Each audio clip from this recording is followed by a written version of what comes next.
Welcome back. The ANC is expected to announce how many non-ANC members have made it to their list of mayoral candidates. For the first time, the ANC has allowed voting for candidates through community meetings.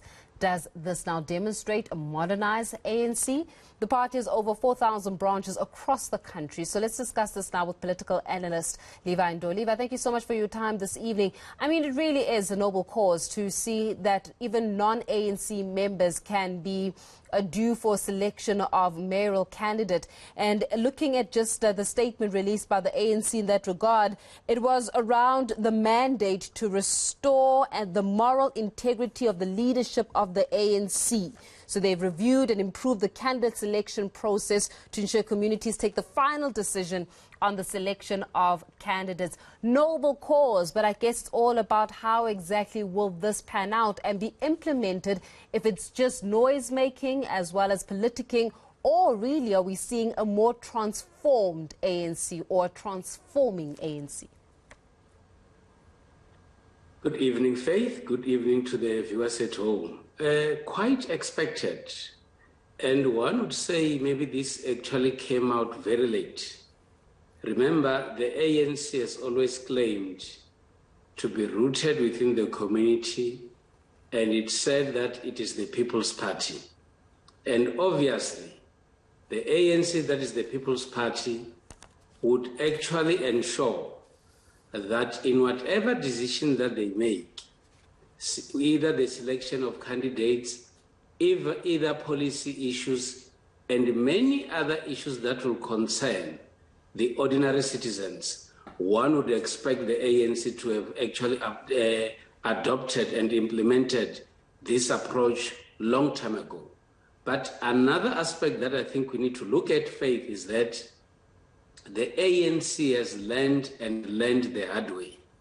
Remember the incident of the city of Tshwane, where the leadership had to impose a candidate on the city of Tshwane, and the ordinary citizens firstly showed disapproval of that decision.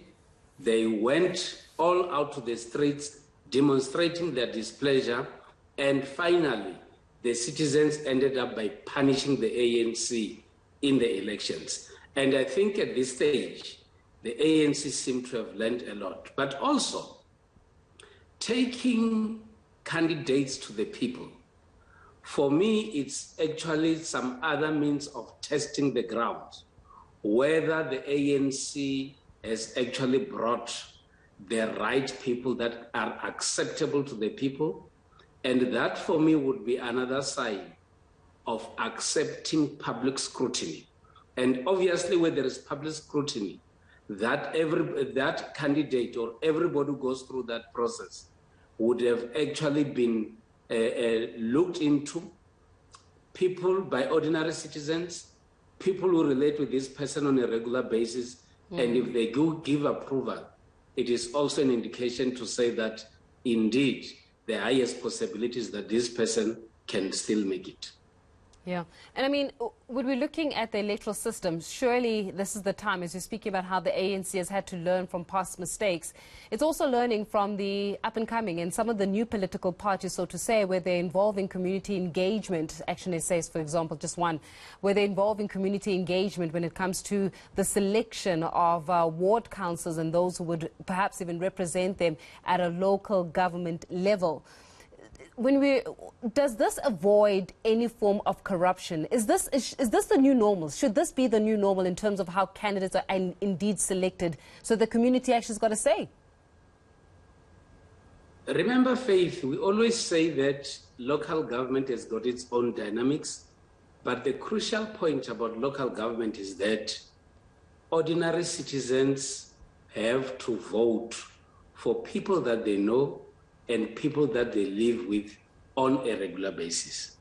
In the past, you'd hear a lot of ordinary citizens complaining that certain leaders or certain individuals have been imposed on them, they don't know them, they are also not accountable. So obviously, when you have a situation where candidates would have to go and be presented to the people, and the ordinary people even have to go to an extent of making a determination on who is supposed to represent them, that is the first step that talks to accountability and ensuring that also at the same time, citizens have to select people that they know, people that they understand their track record, and indeed, people that they can trust. And obviously, because you have taken these candidates to the people, then you should also be able to listen to the people when they say, we no longer want this candidate. And I think the eNCA has put themselves on a spot, but also they are also on the right path.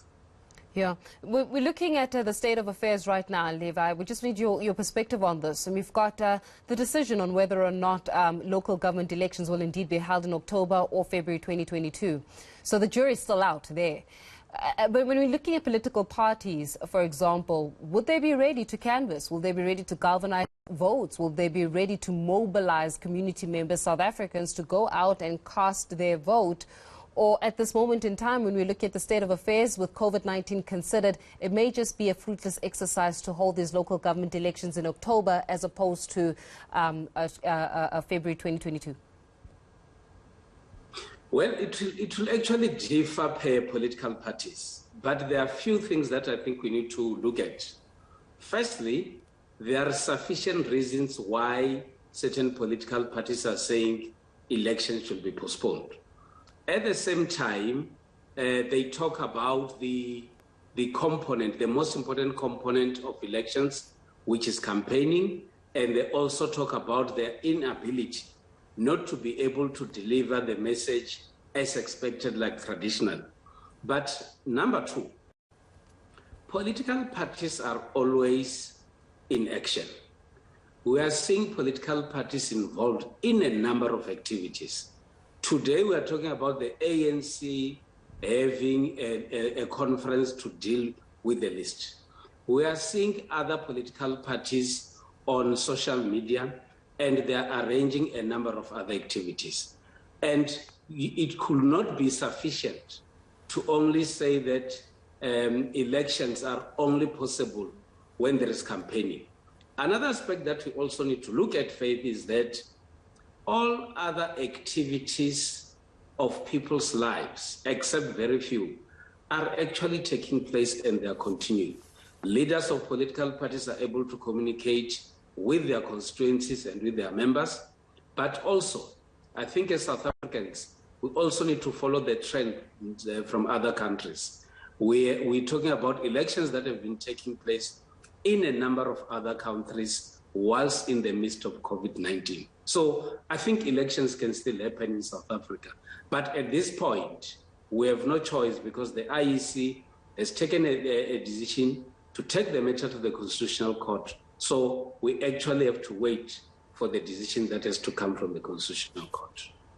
Yeah, and very finally, Levi, when we're looking at this process now of selecting ward councillors or representatives at a local government level, is there a possibility that votes can be bought? Well, I don't see a possibility of votes being bought.